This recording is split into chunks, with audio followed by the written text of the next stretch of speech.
İdeal insanın bu mevzudaki tasavvurları, düşünceleri, takvanın insana kazandırdığı derinlikleri kazandırıyor. 25 milyon milletimin imanını selamette görürsem, cehennemin alevleri içinde yanmaya razıyım. Yakar mı seni? Seni yakacağına beni yaksın. 25 milyon milletimin imanını, 50 milyon milletimin imanını, yeryüzünde yarım milyar milletimin imanını selamette görürsem, cehennemin alevleri içinde yanmaya razıyım. Çünkü vücudum yanarken gönlüm gülgülistan olur. Onların imanlarının selamete erdiği günü görmedin. Ama şimdi görüyorsun. Yerin altıyla üstü sizin gibilere birdir. Her yeri birden görürsünüz. Görüyorsun. Seni yakmayacağı da halinden bellidir. Öyle nur olmuş ki ateş seni yakmayacaktır. Çünkü vücudum yanarken gönlüm gülgülistan olur. Ama onların imanını selamette görmezsem cehennemi isterim, cehennemi tercih ederim deyip gidecektir. İdeal insan. Bir başka devirde aynı. O seviyeyi tutanlardan birisi seslenir. Ezan okundu biliyorum. Siz çok uzaktan geldiniz. Ben de hani noktalama diyorlar şimdi. Son noktaları hazırlıyorum. Ortalığın lerzeye geldiğini, bu devrimizde olduğu bir tanesi, arabanın içinde oturuyorduk diyor. Birdenbire içinde hacca giderken içinde oturduğumuz araba ileri geri hareket etmeye başladı. Araba ileri geri hareket ediyor. Bu da meczup gibi kendinden geçmiş böyle derin mürakabeleri içinde. Geçen sene ölmemişti, bu sene de ölmemişti, hala hayattadır. Demek sizin yetiştiğiniz toprak da böylelerini yetiştirince toprak hala kuvve-i imbatiyesini kaybetmemiş. Hala büyük insan yetiştiriyor. Anladık ki bu o kaynaktan geliyor. Yanına sokuldum dedim, ne düşünüyordun şu dakikada? Ümmeti Muhammed'in hak dinlemez, söz dinlemez hali gözümün önünde türlenince Allah bunları azap ettiğini düşündüm. Beni Allah'ım dedim, beni yap dedim Allah'ım, beni yap dedim. Araba lerzeye gelmiş, ileriye gidiyor, geriye geliyor. Görüyorsunuz, farkı yok bunun. İlk birisi demiş, son birisi demiş, farkı yok. Ötelere doğru uzaklaşınca bir bakarız Allah velilerinden bir tanesi ilklerden. Allah'ım vücudumu öyle büyük yap ki cehennemi ben doldurayım, başka kimseye yer kalmasın. Bu ne ızdıraptır aman Allah'ım. Takvanın bir buğdu, derin bir buğdu. Takva adına bir derinlik kazandıran bir şey. Mefkuresinde yakalama bunu. Duygu ve düşüncelerinde yakalama bunu. Ve Allah Resulü'nün sallallahu aleyhi ve sellem sürekli mertebesi bu idi. En sahih hadis kitaplarında başta Buhari, Müslim olmak üzere. Sahabi diyor ki bir gece sabaha kadar Rabbi innehunne adlelne kethiren minen nas femen tebi'ani fe innehu minni ve men asani fe inneke gafurur rahim. Sabaha kadar tekrar etti durdu. Mali münifi şuydu. Rabbi innehunne adlelne kethiren minen nas. Allah'ım bu putlar insanların çoğunu baştan çıkardılar. Hazreti İbrahim söylüyordu bu sözü. Bu söz Kur'an'a girecek, Kur'an'ın bir ayeti olacaktı. Rabbi innehunne adlelne kethiren minen nas femen tebi'ani fe innehu minni. Bunlar içinde dalaletinden, küfründen vazgeçip bana uyanlar bendendir. Bana uymayanlara gelince ve men asani fe inneke gafurur rahim. İsyan edenlere karşı sen gafur ve rahimsin. Ve Hazreti İsa'dan Kur'an'ın hikaye ettiği mübarek söz. İn tuazzibhum fe innehum ibaduk. Allah'ım eğer sen azap edersen onlar senin kullarındır. Ve in tağfir lehum fe inneke entel azizul hakim. Mağfiret eder, yarlıgarsan aziz sensin. Sözünün üzerine söz olamaz. Yegane galip sensin. Sana karşı galebe çalacak olamaz. Her şeyi hikmetle yapan da sensin. Sen ne yapıyorsan hepsini hikmetle yapıyorsun der.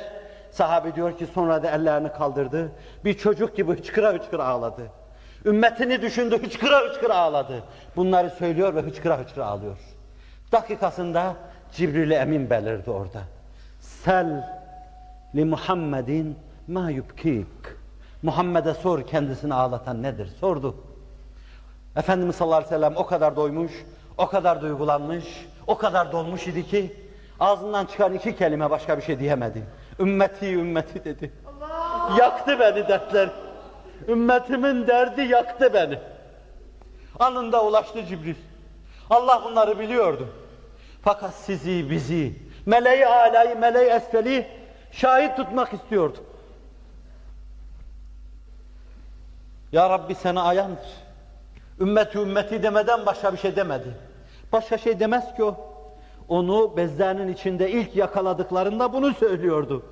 Mahşerde de bunu söyleyecek. Orada da bunu söylüyordu. Başka şey demez ki.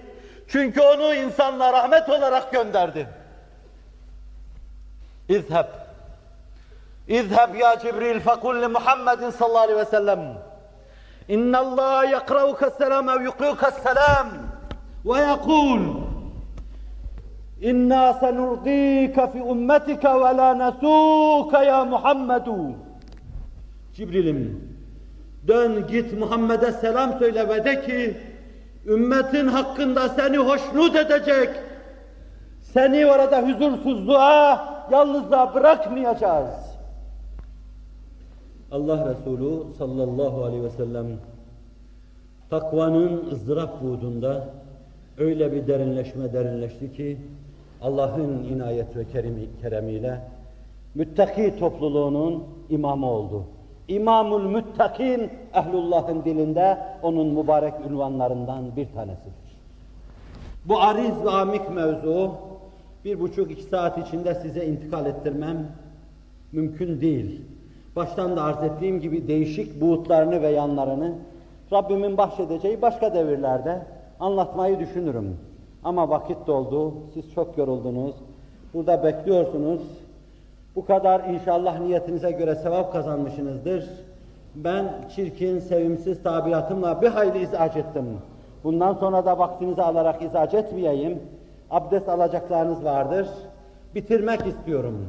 Ama benden evvel Kur'an, müttakilerin alnına bakınca onlar için, Kur'an-ı Kerim'de belki 200 yerde müttakilerden bahsediliyor, emrediliyor, olun deniyor. Belki 20-30 yerde de onlara Allah sonsuz nimetleri vaat ettiğini söylüyor. İnne lil muttakine mefazen hadâika ve a'nâben demek suretiyle cenneti bütün ihtişam ve debdebesiyle onlara hazırladığını söylüyor. İnnel muttakine fî mekâmin emîn fî cennetin ve uyûn diyor. Yine müttakiler alkış tutuyor Kur'an-ı Kerim. Udhulûha aminin diyor. Müttakileri cennete davet ediyor ve tebşir ediyor.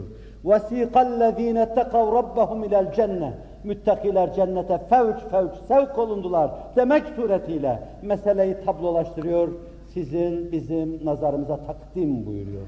Rabbim bu arz ve takdimler karşısında bize tebah ihsan eylesin. 3 asırdan beri bir kısım kusurları olan bu milleti kusurlarından tecerrüde sıyrılmaya muvaffak eylesin. Fecrinin horozları çoktan ötmüş.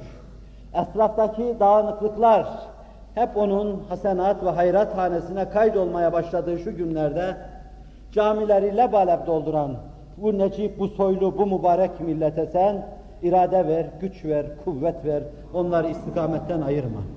Aziz kardeşlerim, bir şey daha arz edeceğim. Çoğunuz kaç saatten beri buradasınız?